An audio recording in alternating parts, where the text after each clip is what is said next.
Cuando una persona viene y dice, tengo dudas con respecto a mi salvación, ¿qué debemos hacer? Debemos ser bíblicos.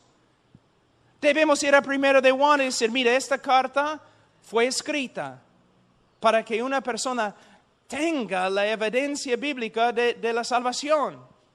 Para que una persona pueda tener una seguridad bíblica de la salvación. Entonces vamos a pasar por todo el libro y tú vas a examinar tu vida a la luz de este libro. Pero este libro, como el Evangelio mismo, ha sido olvidado, abandonado, ha sido puesto a un lado y no se usa en el día de hoy.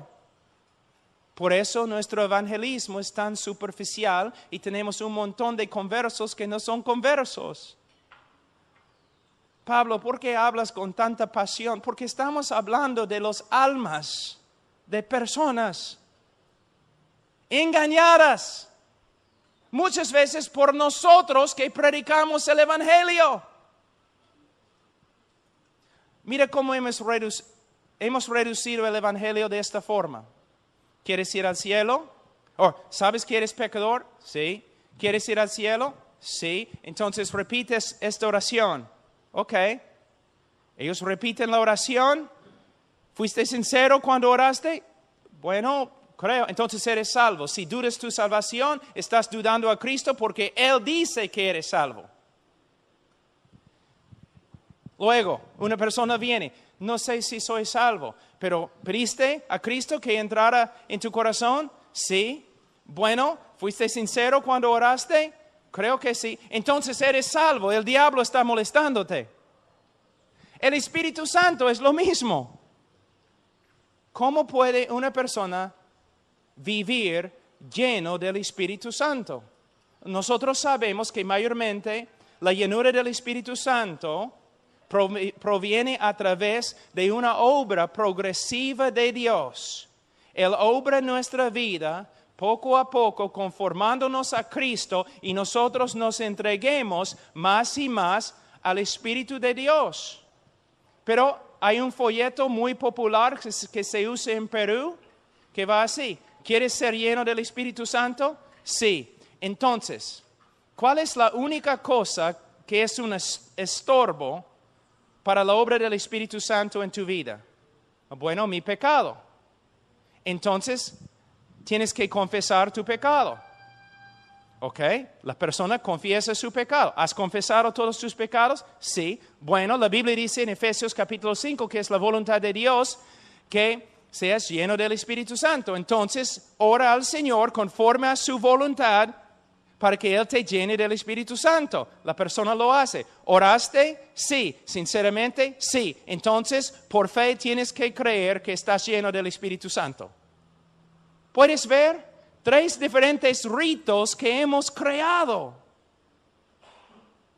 ¿Cuántas personas han leído esos folletos? ¿Ninguno? Sí hay. Yo viví acá. Pero cuando una persona viene y dice, no sé si soy salvo, yo voy al libro de 1 de Juan y digo, ok, vamos a tomar un examen. Juan 1, 5. Este es el mensaje que hemos oído de Él y os anunciamos. Dios es luz y no hay tinieblas, ningunas tinieblas en Él. Significa que Dios es santo, sí, pero mayormente en el contexto de 1 de Juan, esta iglesia fue atacada por un grupo que al final llegó a ser los gnósticos. Y ellos enseñaron que Dios era un Dios esotérico, oscuro, y nadie podía conocer a Dios y nadie podía conocer su voluntad. Pero Juan está diciendo no. Él está diciendo Dios es luz. ¿Qué significa? Dios ha revelado su carácter y ha revelado su voluntad a nosotros. Él nos ha mostrado quién es y lo que quiere. Él sigue en versículo 6. Si decimos que tenemos comunión con Él, si decimos que somos cristianos, y andamos en tinieblas, mentimos y no practicamos la verdad. Mentimos y no somos cristianos. Entonces, ¿qué quiere decir? Si una persona dice que es creyente, pero vive en oscuridad, ¿qué significa? Vive de una manera que contradice lo que sabemos de Dios y contradice lo que sabemos de la voluntad de Dios. Él es mentiroso cuando dice que es cristiano. La palabra andar es muy importante en el griego. La palabra andar es pateo. Pateo. Aquí es peripateo. Significa andar por todos lados. Una persona, un cristiano peca, sí puede pecar, pero hay una diferencia entre un creyente que peca y lucha contra el pecado y un creyente cuyo estilo de vida es un estilo de caminar en pecado, practicar el pecado. Y lo que él está diciendo aquí es cualquier persona que se dice cristiano, pero su estilo de vida, cuando mires su vida, muchos meses o años, su estilo de vida contradice lo que Dios ha revelado acerca de sí mismo, contradice lo que Dios ha revelado acerca de su voluntad. La persona es mentiroso cuando dice que es creyente. La segunda prueba, en capítulo 1, versículo 8, si decimos que no tenemos pecado, nos engañamos a nosotros mismos y la verdad no está en nosotros. Versículo 10, si decimos que no hemos pecado, le hacemos a él mentiroso y su palabra no está en nosotros. Si negamos que tengamos pecado, no somos cristianos. ¿Qué quiere decir? Una de las marcas o evidencias más grandes del cristianismo no es perfeccionismo. Una de las evidencias más grandes de que uno es cristiano es que él es sensible al pecado en su vida. Y cuando peca, el Espíritu Santo le convence de su pecado y él se arrepiente y él confiesa su pecado. No puede vivir con pecado escondido en su corazón. Por un tiempo, quizás, pero como un estilo de vida, jamás. ¿No es interesante, pastores, que muchas veces las personas más entregadas en tu iglesia son los que más confiesen su pecado? Y los hombres más carnales en tu iglesia nunca se preocupen por su pecado. ¿No es interesante? Una vez, pastor, has predicado y el Espíritu Santo ha obrado y personas comienzan a quebrantarse con respecto a su pecado en la iglesia. ¿No es interesante que casi siempre las personas que se quebrantan son las personas más dedicadas a la obra? Y los miembros más mundanos se sienten allí tranquilos. Es la diferencia entre un creyente y no creyente. Una de las evidencias más grandes de la salvación es que el creyente verdadero, primera prueba, va a caminar, vivir un estilo de vida que es conforme a lo que Dios ha revelado acerca de sí mismo y es conforme a lo que Dios ha revelado con respecto a su voluntad. Otra evidencia del cristianismo verdadero es que el cristiano verdadero, cuando peca, va a ser sensible a su pecado, se va a arrepentir y va a confesar su pecado. Y confesión no significa, Señor, perdóname. Esa no es confesión. Señor, perdóname, cada noche, ¿no? Antes de dormir, perdóname, si he hecho algo. Hermano, pregúntame, ¿has hecho algo? Si he hecho algo, perdóname. Esa no es confesión. La palabra confesión proviene de la palabra griega homologeo, que significa hablar lo mismo. Confesión es cuando el Espíritu Santo, a través de la palabra de Dios o a través de un hermano, el Espíritu Santo te muestra que has pecado un pecado específico. Por ejemplo, te has enojado con un hermano. El Espíritu Santo, por medio de su palabra, te muestra que te has enojado contra un hermano. Confesión es cuando tú dices, Señor, lo que tú dices acerca de mí es verdad. Estoy de acuerdo contigo. Tú dices que me he enojado con un hermano. Tienes razón. Yo confieso, he pecado. Me he enojado con un hermano. Perdóname. Y vas al hermano y pides perdón también. Entonces, una vida marcada por la voluntad de Dios, conformidad al carácter de Dios y una vida sensible al pecado.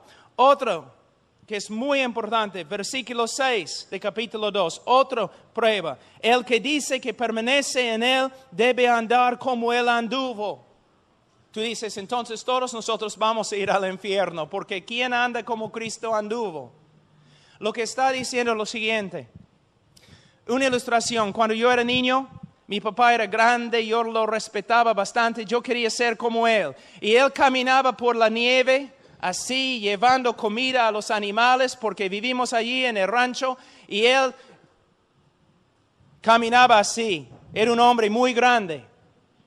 Y él dejó sus huellas allí en la nieve. Y yo era un chibolo de ese tamaño, pero yo quería ser igual a mi papá. Entonces yo trataba de poner mi pie en sus huellas, ¿no? Yo estaba ahí caminando como una araña borracha o algo.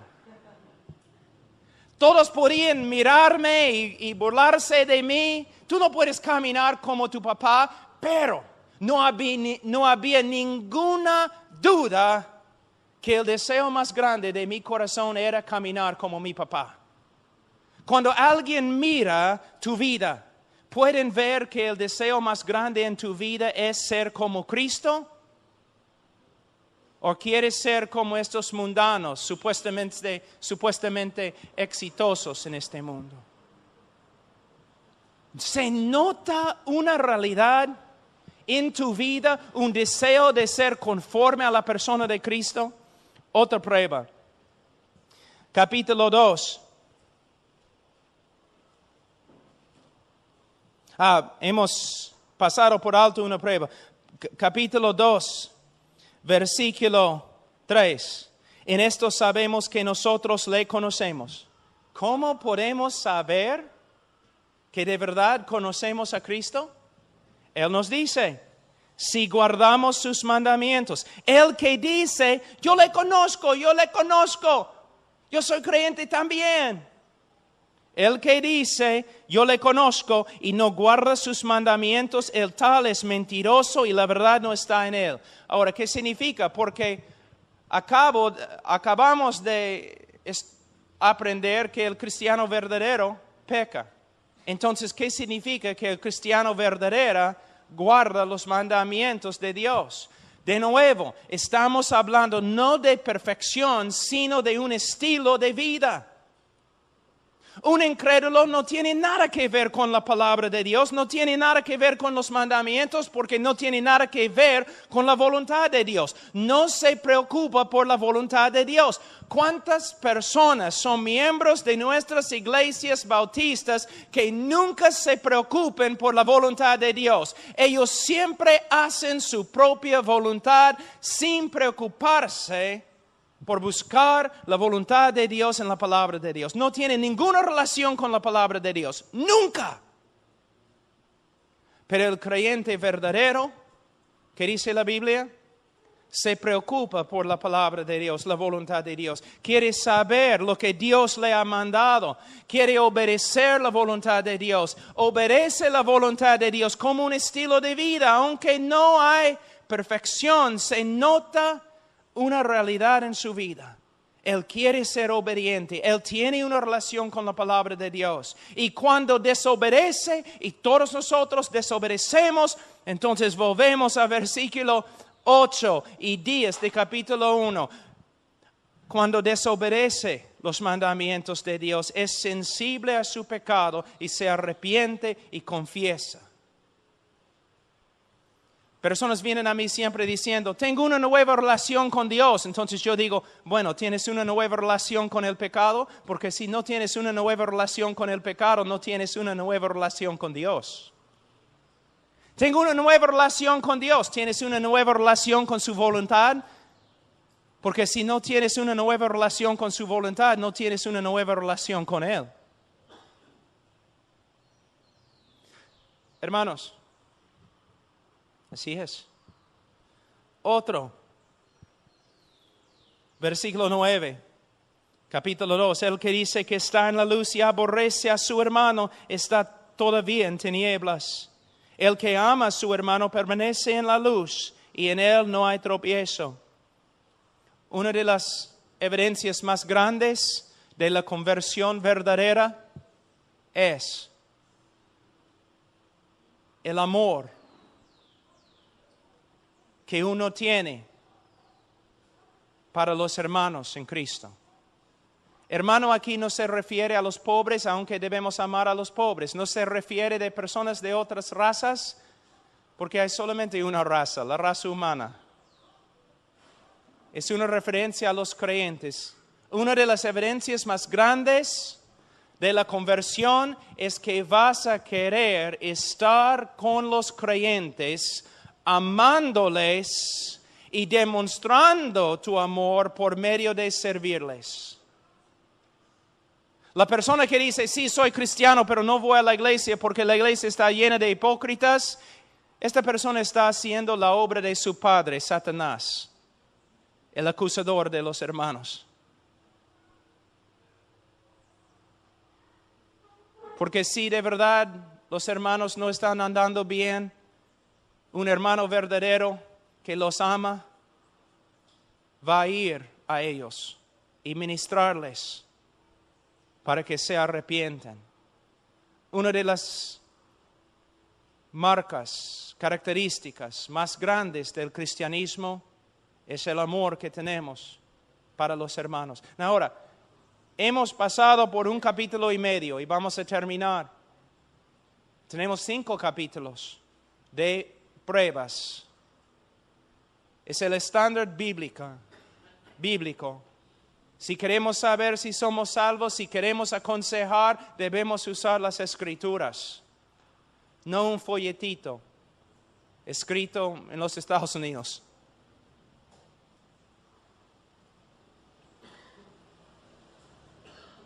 Solo para mostrarles cómo podemos malinterpretar un texto.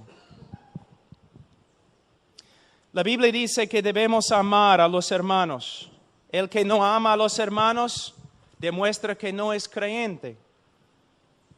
¿Ustedes recuerdan en Mateo 25 cuando Jesús habla del juicio de las naciones? Y algunos van al infierno y otros van al cielo. Y Él dice, yo estaba en la cárcel y no me visitaste. Yo tenía hambre, no me diste a comer. Desnudo, no me diste ropa. Con este texto nosotros decimos, bueno, debemos tener ministerios en la cárcel y debemos dar ropa a los pobres. Este texto no tiene nada que ver con un ministerio en la cárcel. No tiene nada que ver con dando ropa a gente pobre.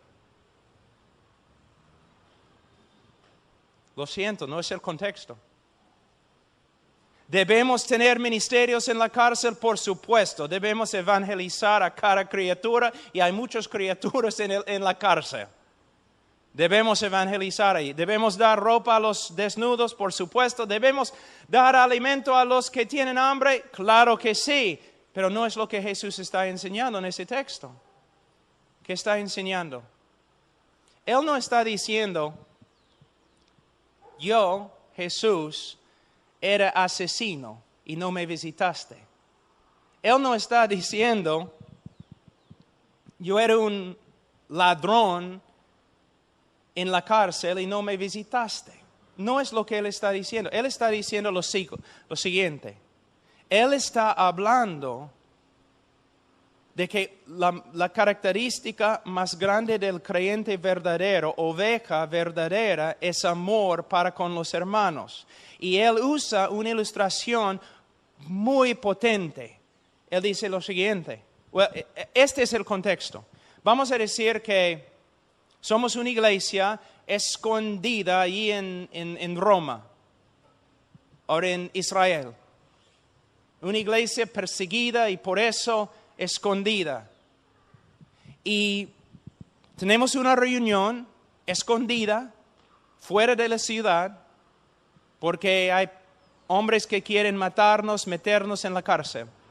Entonces, cuando estamos regresando a la ciudad, los soldados romanos capturan a nuestros 2 pastores. O vamos a decir simplemente, capturan a 2 hermanos. 2 hermanos fieles en la iglesia, los soldados romanos los capturan y los meten en la cárcel. En la cárcel en esa época, tú mueres, a menos que alguien te traiga comida de afuera. Tú mueres de frío, a menos que alguien de afuera te traiga ropa.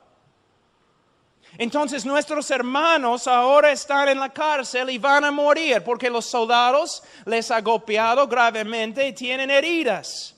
Los hermanos están allí sin comida y sin agua. Entonces nosotros llamamos una reunión como una iglesia. Y nosotros decimos, bueno, tenemos que llevar ropa y comida y medicina a nuestros hermanos que han sido capturados. Y todos dicen, amén.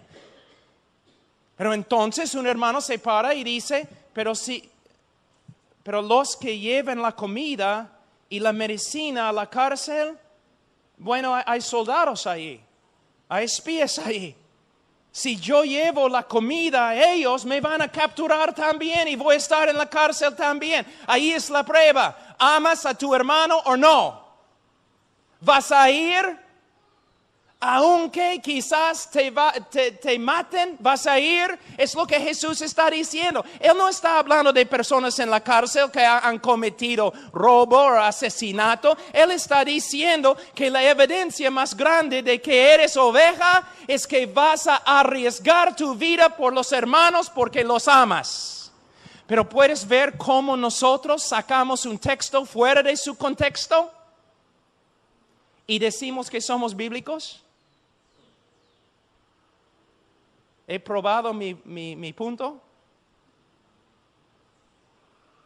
Hermanos, tenemos que estudiar las Escrituras. No simplemente leer algo y usarlo. Es como un evangelista una vez dijo, Apocalipsis 3:20, aquí estoy a la puerta y llamo, si alguno oye mi voz y yo abre la puerta, yo entraré a él. Yo le dije, después de la reunión, pero hermano, en el contexto gramático de Apocalipsis 3:20, Jesús no está tocando a la puerta del corazón de un pecador, está tocando a la puerta de una iglesia. Él me dijo, yo sé, Pablo, pero funciona. Pero hermano, pragmatismo es muy peligroso. No debemos hacer algo porque funciona. Debemos hacer algo porque es lo que la Biblia enseña. ¿Podemos decir a los pecadores que Cristo está llamando? A veces aún podemos usar este texto como una ilustración. Creo que sí, no voy a pelear. Pero debemos tener bastante cuidado porque la mayoría de las personas en los Estados Unidos y también en Perú creen que Cristo está tocando a la puerta del corazón de un pecador en ese texto cuando no es así. Está tocando a la puerta de una iglesia rebelde y fría. ¿Ves? No tenemos el derecho de torcer las Escrituras simplemente porque funciona.